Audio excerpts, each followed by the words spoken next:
So look, we're taking the steps we need to have an exceptional year in crypto. But I think the movement in prices is in part a rebound from an unnecessarily bearish position in Q4, but in part reflects positive fundamentals in the crypto market that made me excited about where we're going the rest of the year.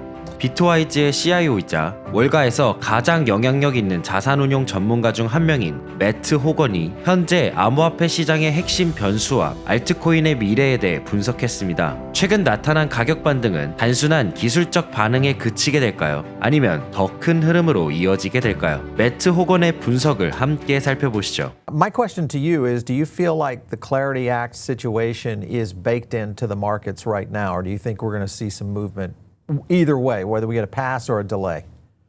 I think we're going to see movement in both directions. The old thing about bills on Capitol Hill is they have to die 7 times before they're passed. So I think over the next few months, what you're going to see is expectations of this passing rise and fall depending on statements by politicians. That's because anyone who has a view on this bill will articulate it strongly to the media. And so you're going to have some people come out looking bullish, prices will go up. Some people come out looking bearish, prices will go down. If you look at Polymarket odds, it's almost at 50-50 on whether it will pass. There you go. You got it right there. I'm slightly more optimistic than that. But ultimately, I think we'll see it pass. And ultimately, I think that will be good for prices. But I would expect some volatility on that journey over the next couple of months. All right, so Matt, with that being stated, obviously this means we're going to see a little bit of activity in the market. We just showed the Polymarket situation, but if you look at the crypto fear and greed, we are starting to climb out, or what appears to be climbing out of a very dire situation, pulling up to a 52 right now, as Bitcoin is trading at around 97K at time of recording. Obviously, Ethereum well over 3K now. Starting to see some market moves in a lot of altcoins overall. Do you feel, when you look at crypto prices right now, do you think this is just the beginning of something much bigger for this year, or do you feel like this is just a short-term reaction to the current market conditions? I think this is a normalization that reflects some positive fundamentals in the market. So going into the end of the Q4, as that showed, we were extremely bearish. I think people were worried that we're still shoes to drop from the October 10th liquidation event. Once we didn't see any bodies rise to the surface by the end of the year, people started to get more constructive on crypto. We had 2 additional events that I think have helped that. We had, as we talked about, some progress on the Clarity Act, and I do think it was progress. I think it pushed us closer towards approval. That was positive. We saw the concern around the lawsuit around Jerome Powell, which I think made some people think maybe I should have some Bitcoin exposure outside of the fiat system. So look, we're taking the steps we need to have an exceptional year in crypto. Is there still risk ahead? Of course, Clarity could fail. We could see a variety of things. But I think the movement in prices is in part a rebound from an unnecessarily bearish position in Q4, but in part reflects positive fundamentals in the crypto market that made me excited about where we're going the rest of the year.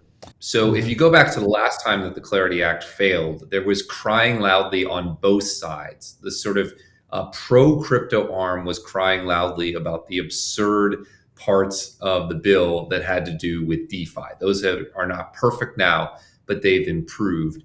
The anti-crypto side was crying loudly that there was nothing about politicians enriching themselves through crypto assets, and they wanted that in the bill. The curious thing about the response to this markup is what we've seen is, as you mentioned, 137 amendments. And those amendments are important, but relatively small in scale. You don't have anyone saying this is a non-starter. I think that's why the market has been bullish, because in previous iterations, you had both sides saying this is a non-starter.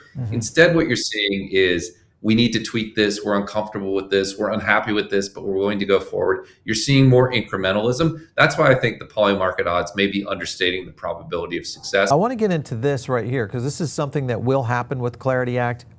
If this goes through, it would deem a handful of tokens to be exactly like Bitcoin.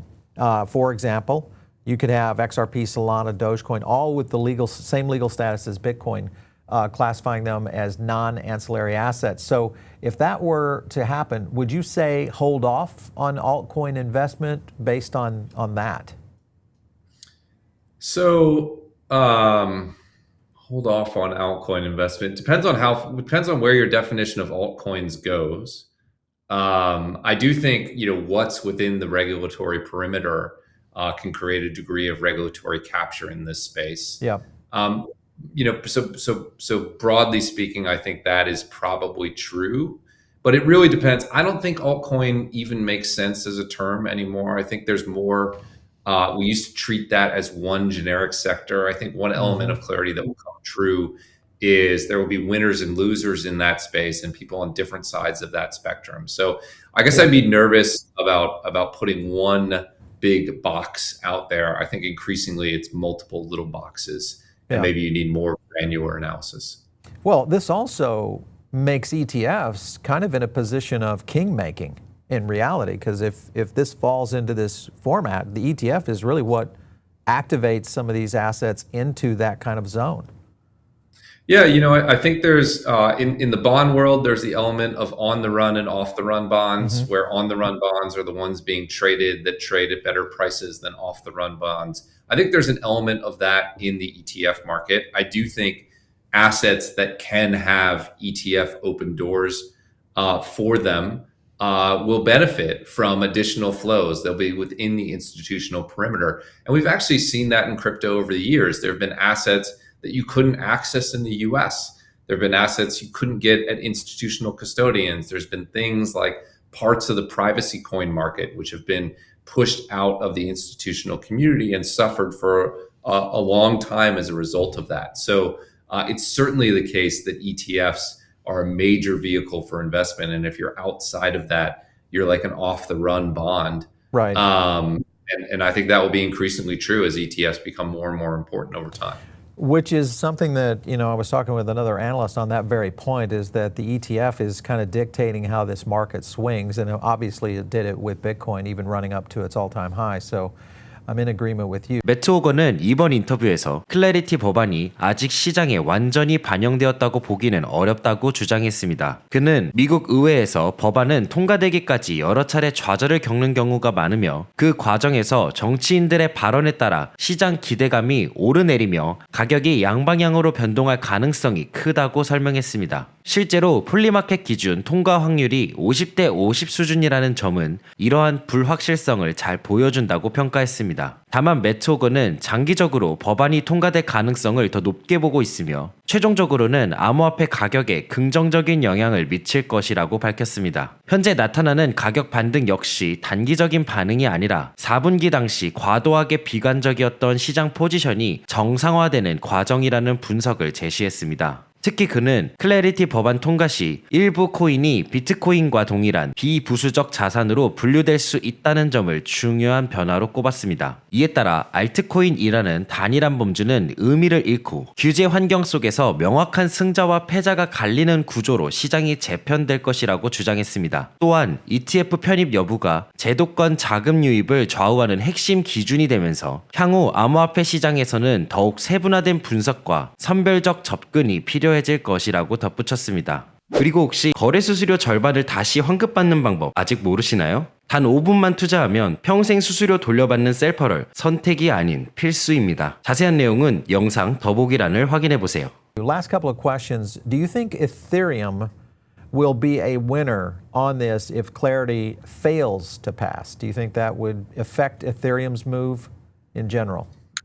I think Ethereum would be a relative winner versus other L1s if clarity fails to pass, because there's the strongest regulatory position. But I don't think investors should focus on relative returns. I think they should focus on absolute returns. And from an absolute return perspective, I think Ethereum benefits from clarity, because I think you'll see additional growth of stablecoins, tokenization, and DeFi. That whole ecosystem will grow. So depends what you mean, relative or absolute, to which side of the spectrum I come down on that. Yeah, and versus Bitcoin, I would agree.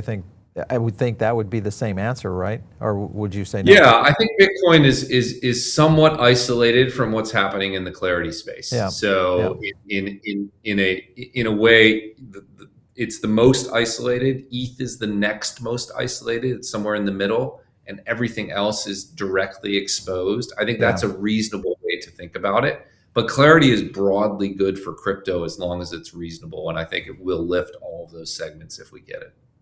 Non-clarity topic, I want to give this last question to you. DATs, digital asset treasuries. Tom Lee's doing a big investor meeting this week.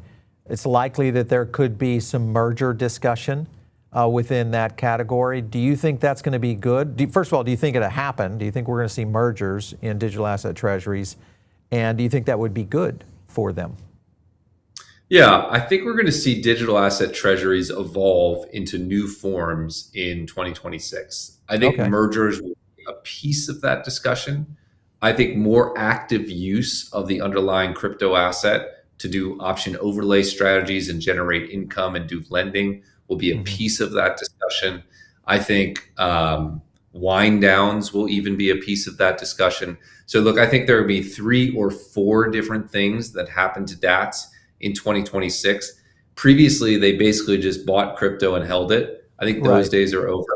I think M&A, wind downs, option overlay strategies, lending, more bond issuance. I think you're going to see DATs do some version of those 5 things and really differentiate from one another in 2026. 오늘 영상 도움이 되셨다면 구독, 좋아요 부탁드립니다. 감사합니다.